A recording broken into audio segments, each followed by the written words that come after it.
So this woman pulls up to a Starbucks drive-thru and she starts trauma dumping on the barista.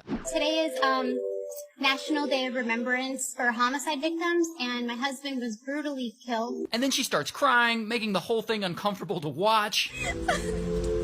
Then she turns the camera around on the poor barista. You say hi to people? And she's holding a camera the whole time, so she's doing this while she's crying, which just makes it extra awkward. But here's where the story gets crazy. So she posts that video to TikTok, and it goes viral, and people are like, why are we trauma dumping to a 16-year-old barista? I don't want to hear about your dead relatives, your dead husband. Social media is making people crazy. Then people start combing through her TikTok, and they notice she makes a lot of videos about, I lost my husband. My husband was killed. My husband was murdered. My husband was brutally murdered. and that's really tragic. But the internet is one big sociopath, and they start digging into this story, and they find it's true. He was killed in a homicide 13 years ago in 2010. The murder was actually pretty big news in Florida, so shout out to Florida. But here's what else they found. They start looking at the obituary, and they notice there's no mention of a wife. He also has a Facebook memorial page from 2010, and there's no mention of any wife there. And that is where the drama starts. Spoiler alert, she's probably not the wife. There is no mention of a wife or girlfriend. His family don't